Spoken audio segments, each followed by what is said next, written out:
بنرجع معكم لفيديو المتبل. تبل الزهرة، هينا رجعنا سلقناهم، هيهم موجودين عم ينسلقوا لحتى يتنهنهوا تستوي منيح حبة القرنبيط أو الزهرة. حتى أكمل معكم الفيديو. هيدي مي نظيفة أكيد. وهون في لبن وطحينة وحامض. هون دقيت ثوم وحطيت ملح.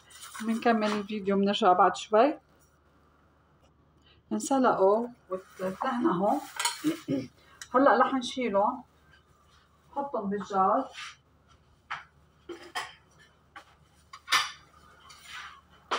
بعد ما سلقناهم وحطينا عليهم تقريبا نص ملعقة كمون، بنحطهم هون فوق التومات.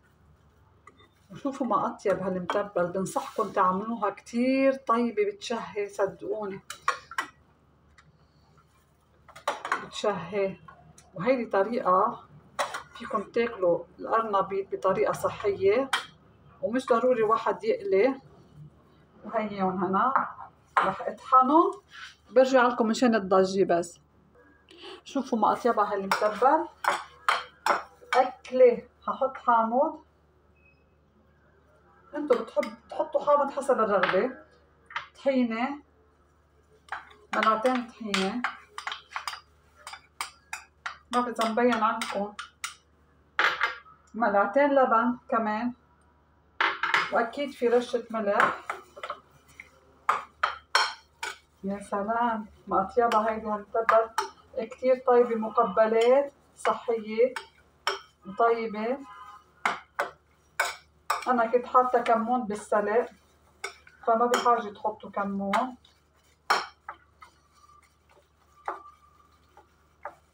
وهيدا بيقولوا له متبل الزهرة او متبل القرنبيط بالطحينة والحامض واللبن.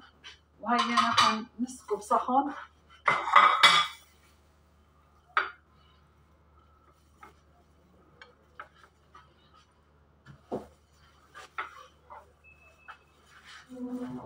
شوفوا ما اطيبها. هلا بحط عليهم زيت.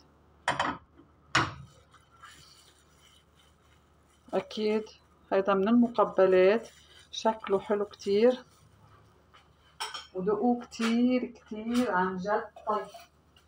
وهيدا زيت. يا سلام مع خبز الكماج. كلوا وتهنوا والف صحة وهنا من قناة نجوى وصفاتي. ان شاء الله تكون عم تعجبكم وصفاتي كلها. وبتمنى ما تبخلوا علي باللايك والشير والاشتراك اذا بدكم. وبحب تعليقاتكم. وان شاء الله دمتم بخير ان شاء الله على طول. وان شاء الله بنرجع لكم بفيديوهات جديدة باذن الله. باي.